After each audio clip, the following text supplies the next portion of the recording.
The pizza arrived at 9:17 p.m., a Tuesday like any other. I hadn't ordered anything.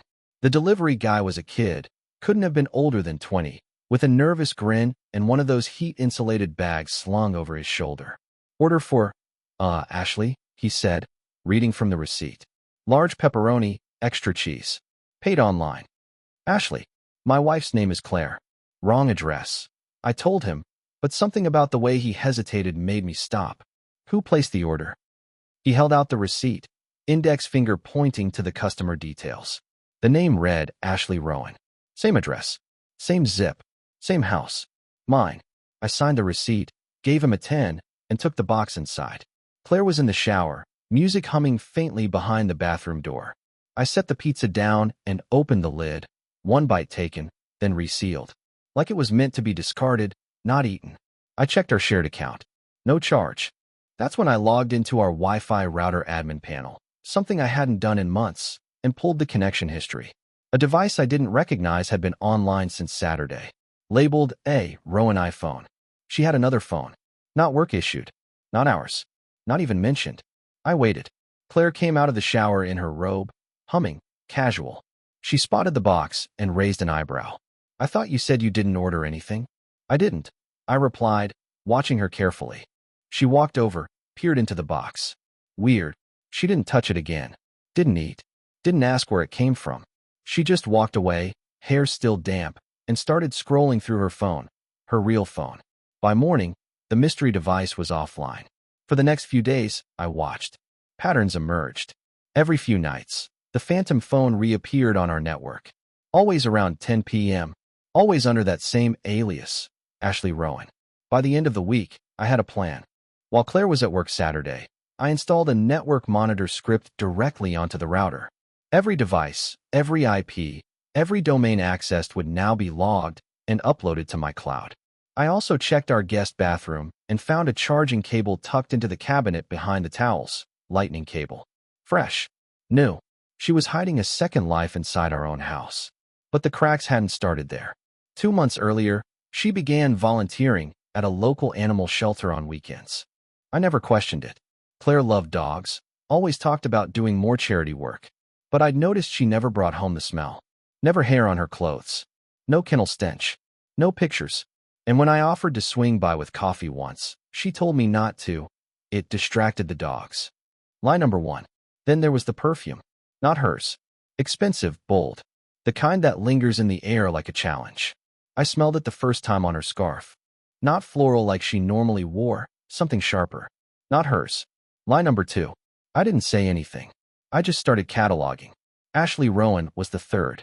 Sunday night, I waited for the ghost phone to connect. It came online at 10:11 p.m. I traced the IP addresses. Several messaging servers, end-to-end encrypted apps. Then an order placed on a site called Blazecart. Designer boots, rush shipped. Billing name, Ashley Rowan. Shipping address, my office. Under her name. So Monday morning, I stayed home. Let the package arrive. Signed for it myself. Inside the box, red leather boots. Stiletto heels. Not Claire's size, half a size smaller. Still tagged. Still pristine. I didn't ask her about it. I didn't need to. That night, she told me she was staying at a friend's for a late fundraiser planning session. I nodded, kissed her cheek, watched her walk out the door in the same heels I'd unpacked that morning. Not Claire's size. But apparently, Ashley's fit just fine. At midnight, I drove to the building where the so-called fundraiser was being held. No lights. No cars. I waited an hour. Nothing. Then I drove to a hotel Claire once mentioned in passing. Too expensive for us. But I remembered it. And when I pulled into the lot, I saw her car. I didn't go inside. I didn't need to see it to know. She wasn't Claire in there. She was Ashley, whoever that was. The next morning, I greeted her with coffee like nothing had changed. She smiled, kissed my cheek, and said the fundraiser went amazing. Her tone was perfect. Like she believed her own lies now. That's when I knew. She wasn't being sloppy. She thought I was stupid. She thought Ashley could exist in my house, on my Wi-Fi, using my name and address, and I'd never find out. That was her biggest mistake. Not the betrayal. Not the fake persona. It was underestimating me. I didn't confront her. I opened a new folder on my desktop. Labeled it Ashley Rowan. The next entry would come soon. Because I'd just ordered a pizza. Large pepperoni. Extra cheese. Paid online. Name? Ashley Rowan. Let's see who opens the door this time. I timed it to the minute. The pizza guy rang the bell at 8:52 p.m. I waited 5 seconds, then stepped into the hallway. Just far enough to see the front door, but not close enough to be seen. Claire, Ashley, opened it. Same robe, same routine. Thanks, she said, soft and sweet. Her voice didn't waver. She took the box, signed a receipt. Didn't even blink at the name. That was confirmation. She had no idea I placed the order. That Ashley Rowan was supposed to be her invention, her mask, her escape. But I'd taken it from her. And now I was holding the strings. I went back to my office, closed the door, and opened the audio log. For the last 3 days, I'd hidden a microphone under the couch cushion, disguised inside a Bluetooth remote. Sensitive enough to pick up everything in the living room. I hit play. 10 minutes passed. Silence. Then footsteps. A chair dragged. A phone rang. Her voice dropped to that tone. Lower, slower, like the one she used on me when we were first dating. Except this time, it wasn't for me. Hey, she whispered. Yeah, it's me. No, it's fine. He's upstairs working. A pause. I got your message. The pizza thing? Yeah, that wasn't me. I didn't order anything last night either. I froze the playback. So she noticed. She thought someone else was using her alias. The realization was sinking in. She didn't suspect me yet, but she was rattled. Good. Let her sweat. Over the next week, I built a case. Not for court. Not for divorce. For clarity. Claire had created a second identity.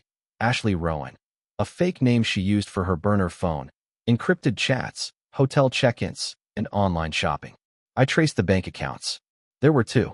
One under her maiden name, one under Ashley. Both funded from anonymous prepaid debit cards she'd been buying for over a year. All withdrawals timed just after her weekly yoga classes. Yoga, apparently, was code for laundering secrets. I found receipts for lingerie I'd never seen. Not even tags in the trash. I found private car service logs with pickups outside fundraiser venues that never hosted events. I found one hotel, downtown, where she had a standing reservation every Thursday under the name A.Rowan. But I didn't follow her yet. I didn't need confrontation. I needed leverage. That Thursday, I booked a room in the same hotel, 2 floors up. I hacked the building's guest Wi-Fi with a brute force packet sniffer, piggybacked onto her burner device the moment it connected. It took less than 30 minutes to pull her activity, messages, browser cache, and a video call. She was sitting on the edge of the bed, wearing a silk robe. The red one I didn't recognize. She called someone named Jay. Jay wasn't a nickname for anyone I knew.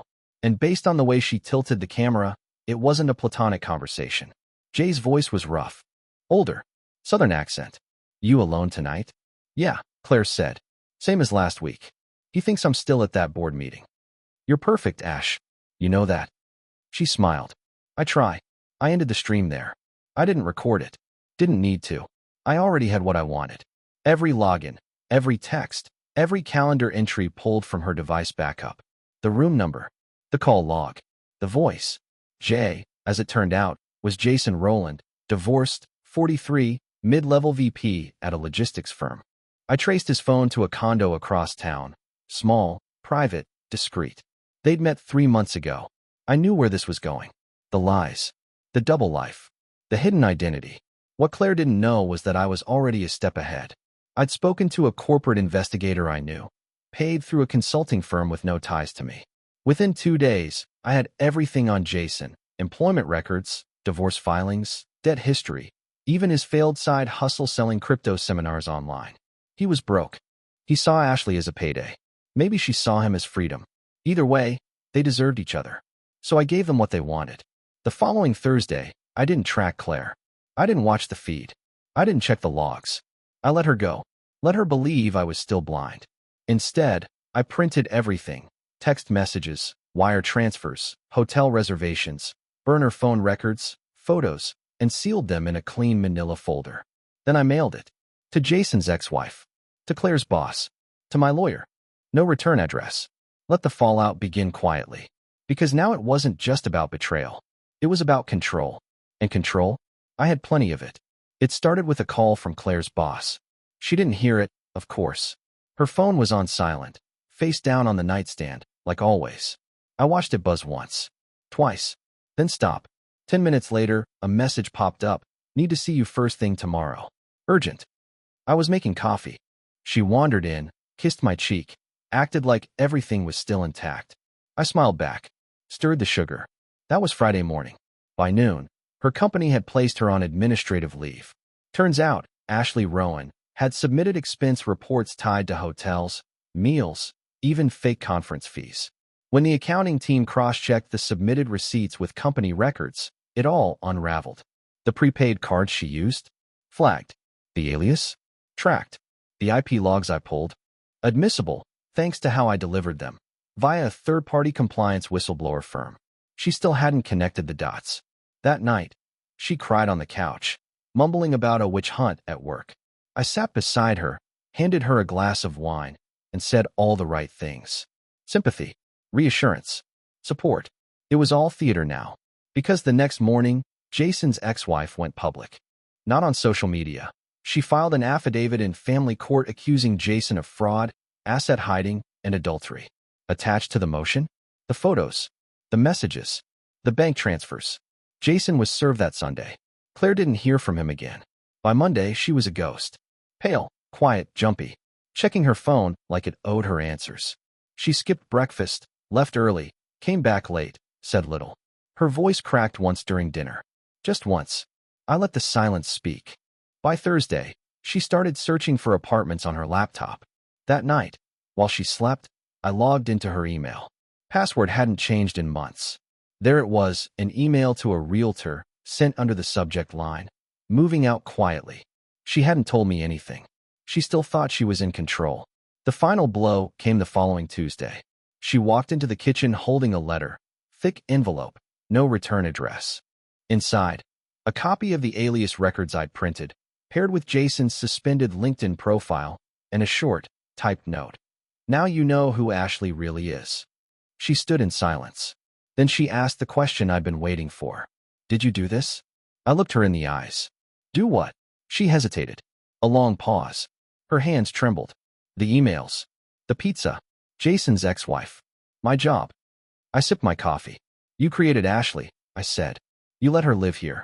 All I did was invite her to dinner. She didn't respond. She packed that night. I didn't stop her. 3 days later, the divorce papers arrived. Signed, uncontested. She didn't want alimony. Didn't want to fight. She just wanted distance. I granted it. I changed the locks. Erased her device from our home network. Donated every trace of A.Rowan to a local charity. Even the boots. The silence that followed was different. Not peaceful, not empty. Just finished. No drama. No explosive fights. Just the clean end of a long deception. People talk about heartbreak like it's fire. It's not. It's ash. By the time you realize you've been burned, the flames are already gone. You're just left with what's left. She thought I'd never find out. She thought I'd play the fool. But fools don't build cases. Fools don't wait in silence. Fools don't turn the mask around and let the world see the face underneath. I never yelled. Never begged. Never chased. I just listened. Learned. And when the time came, I made sure A.Rowan was buried under her own lies. Claire can rebuild her life if she wants. But every time someone Googles A.Rowan, every time a bank flags a prepaid card, every time she fills out a background check, she'll remember. The pizza was never about dinner. It was the match. The rest burned itself down.